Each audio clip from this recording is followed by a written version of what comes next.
Assalamualaikum warahmatullahi wabarakatuh. Di sini saya akan menjawab pertanyaan yang pertama, yaitu berapa nilai aset mobil setelah 5 tahun dengan ketentuan fiskal. Untuk menghitung nilai sisa nilai aset mobil setelah 5 tahun dan perhitungan fiskal, kita dapat menggunakan metode depresiasi garis lurus.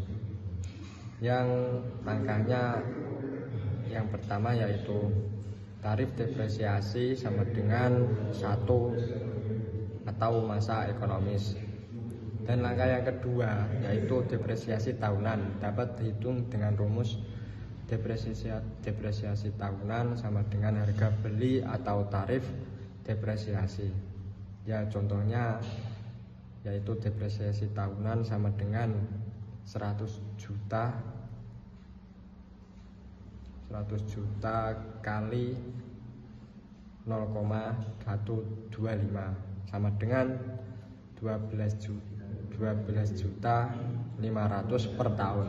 Dan langkah yang ketiga, menghitung akumulasi depresiasi dengan rumus yaitu akumulasi depresiasi sama dengan depresiasi tahunan dikali jumlah tahun.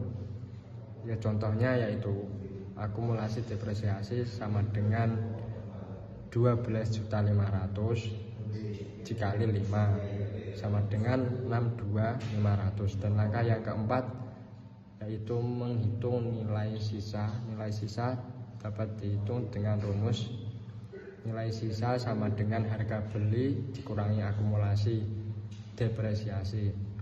Contohnya yaitu nilai sisa sama dengan 100 juta dikurangi 62.500.000 sama dengan 37.500.000. Jadi nilai sisa aset mobil tersebut setelah 5 tahun yaitu 30.500.000. Nah, di sini saya akan menjawab soal pertanyaan yang diantaranya ialah apakah yang dimaksud dengan akuntansi. Akuntansi adalah sistem informasi yang menghasilkan laporan kepada pihak-pihak yang berkepentingan mengenai aktivitas ekonomi dan kondisi perusahaan. Akuntansi mengacu pada 3 aktivitas dasar, yaitu mengidentifikasi, merekam, dan mengomunikasikan. Dan pertanyaan yang kedua yaitu jelaskan mengenai siklus akuntansi yang Anda ketahui. Siklus akuntansi adalah proses sistematis dalam mencatat, mengolah, dan menyajikan transaksi keuangan suatu entitas dalam satu periode akuntansi tertentu. Akuntansi memiliki 10 tahap, yaitu yang pertama analisis transaksi, yang kedua pencatatan jurnal, yang ketiga memposting atau pemindahan ke buku besar, dan yang keempat penyusunan neraca saldo, yang kelima penyesuaian, yang keenam penyusunan neraca saldo setelah penyesuaian, dan yang ketujuh menyusun laporan keuangan, dan yang kedelapan jurnal penutup, dan yang kesembilan menyusun neraca setelah penutupan, dan yang ke-10 jurnal pembalik. Dan soal yang ketiga ialah sebutkan 5 jenis laporan keuangan dimulai dari yang pertama kali dibuat, yaitu dari proses pembuatannya. Maka laporan keuangan terbagi menjadi berikut.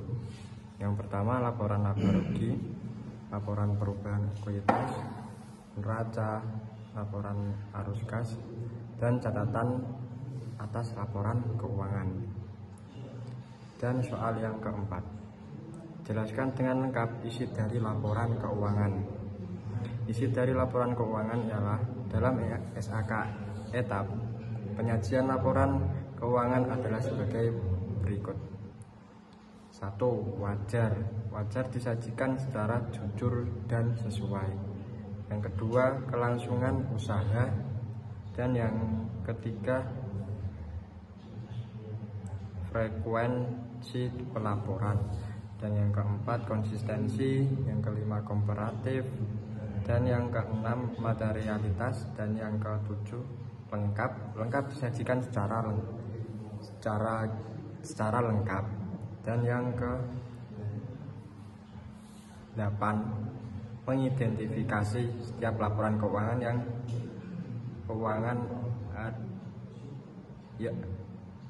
mengidentifikasi laporan keuangan. Dan soal yang ke-5,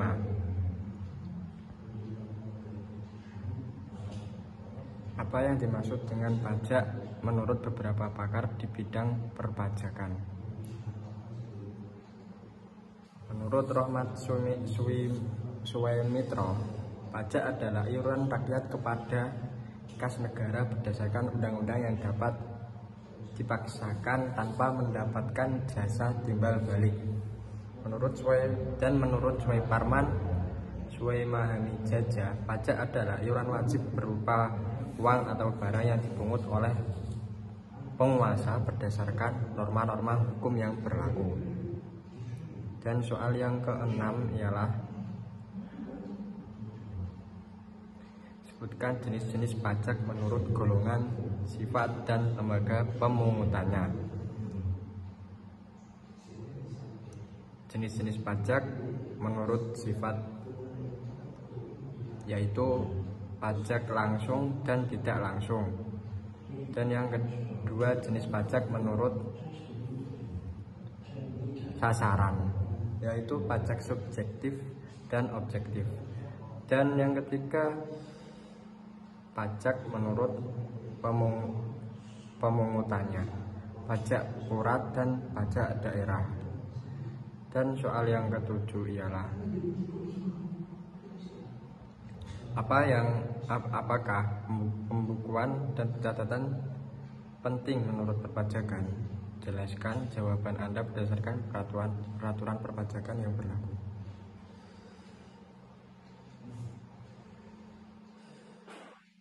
Menurut perpajakan atau pembukaan, menurut perpajakan, pembukaan atau pencatatan itu penting di dalam pembukuan terdapat laporan keuangan, yang mana laporan tersebut wajib dilampirkan oleh BP dalam penyampaiannya seperti tahunan sesuai dengan pasal 4 UU KUP. Dan soal yang ke-8 ialah jelaskan peranan akuntansi dalam sejarah perpajakan di Indonesia. Peranan akuntansi atau pembukuan dalam perpajakan sejalan dengan sejarah perpajakan di Indonesia. Pada mana penjajahan Belanda, sistem perpajakan menekankan fungsinya pada segi pemasukan keuangan untuk keperluan penjajah, sehingga pajak terutang ditentukan oleh pihak yang berwenang. Dengan demikian, peranan akuntansi dalam perpajakan sangat lemah. Setelah Indonesia merdeka pada 1947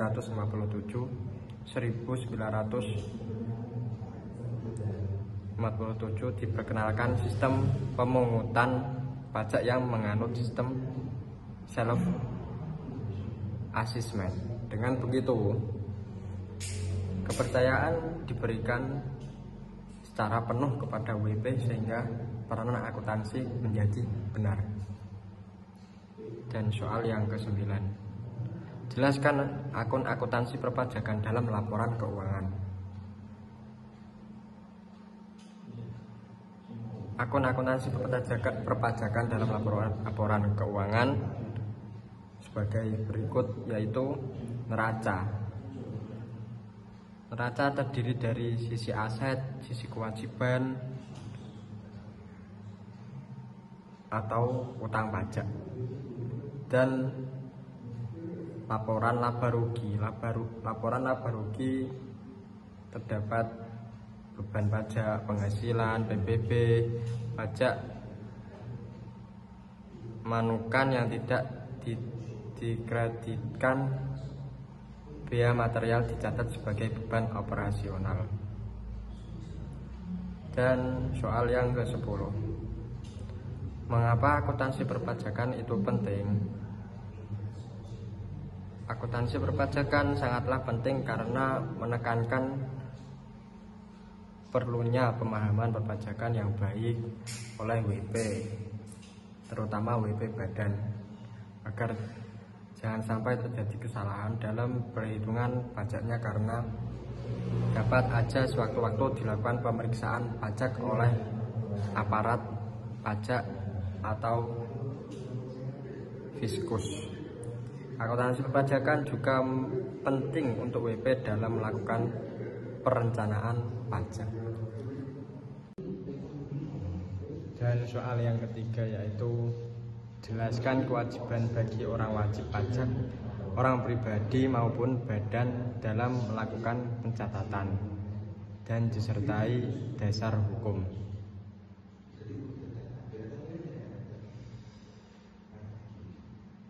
Kewajiban bagi wajib pajak WP orang pribadi yaitu membuat pembukuan. Jika orang tersebut memiliki penghasilan neto lebih dari 4.800.000.000 per tahun, itu wajib membuat pembukuan pasal 28 Undang-Undang Pajak Penghasilan dan membuat catatan. Itu wajib harus membuat catatan tentang penghasilan dan biaya yang dikeluarkan pada pasal 28 Undang-Undang Pajak Penghasilan dan menyimpan dokumen. Wajib pajak orang pribadi harus menyimpan dokumen yang terkait dengan penghasilan dan biaya seperti bukti potong, faktur, dan lain-lain. Ya sama pada pasal 28 Undang-Undang Pajak Penghasilan. Dan dalam kewajiban wajib pajak badan juga membuat pembukuan. Wajib pajak badan harus membuat pembukuan yang lengkap dan akurat yang mencakup informasi tentang penghasilan, biaya, dan aktiva. Pasal 28 Undang-Undang Pajak Penghasilan. Dan juga membuat laporan keuangan.